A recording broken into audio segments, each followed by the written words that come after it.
আলু দিয়ে।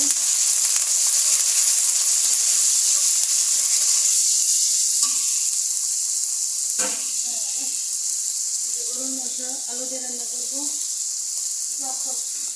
মরিচ ধনিয়া একসাথে ছিল, দিয়ে দিলাম। পানি দিয়ে দিই।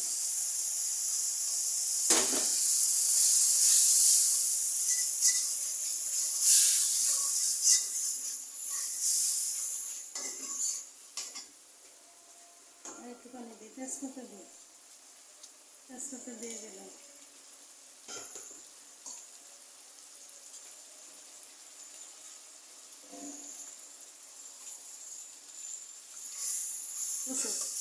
দিয়ে দিচ্ছি গরুর মাংস, কুরবানির মাংস।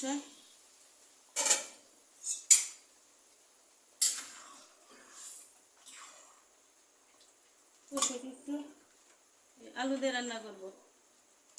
মাংসটা কষতে থাকবে। জিরা দিয়ে ভাজা জিরার গুঁড়া দিয়ে দিতেছি।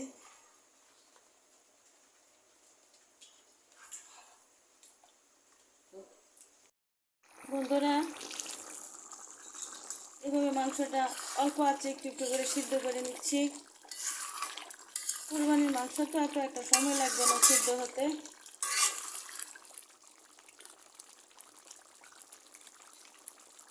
একটু পানি দিয়ে দিই হালকা। সিদ্ধ হয়ে এলে পরে আলুগুলো দিয়ে দেব।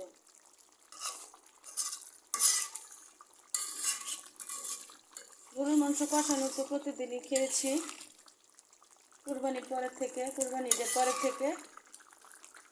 আজকে ভাবলাম একটু আলু দিয়ে খাই।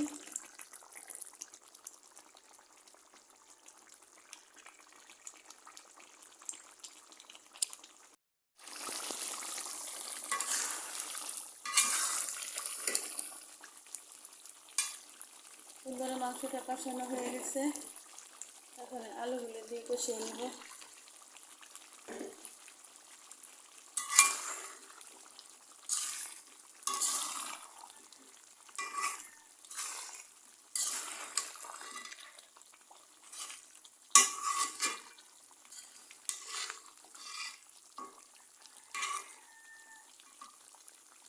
আস্তে আস্তে কষতে থাক।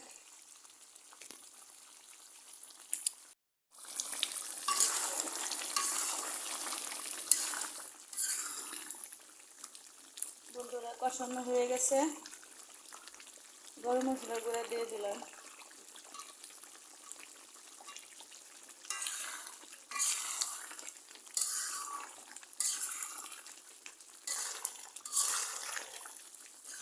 অল্প অল্প পানি দিয়ে আমি কষিয়ে নিচ্ছি অফ ক্যামেরায়।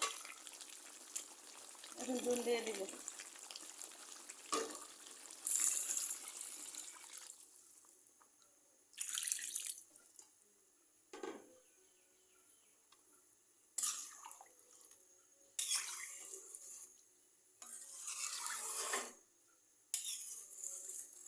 ঝোলেই বাকিটা সিদ্ধ হয়ে যাবে।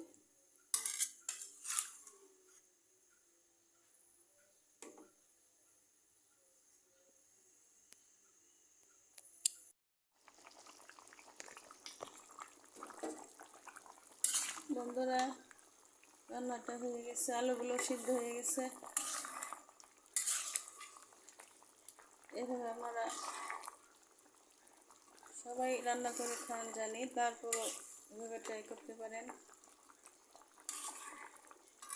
রেসিপিটি ভালো লাগলে লাইক কমেন্ট শেয়ার করবেন।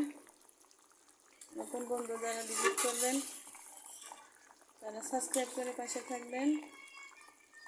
পুরাতন বন্ধুদের যারা পাশে আছেন তাদেরকে অসংখ্য ধন্যবাদ। এভাবে আমাকে সাপোর্ট দিয়ে যাবেন এবং লাইক দিয়ে আমার ভিডিওটা কন্টিনিউ করবেন।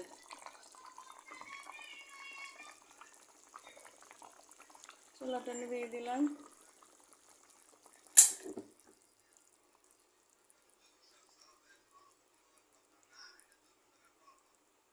মাশাআল্লাহ, দেখুন তরকারি কালারটা কত সুন্দর হয়েছে। আসসালামু আলাইকুম। সবাই ভালো থাকবেন, সুস্থ থাকবেন।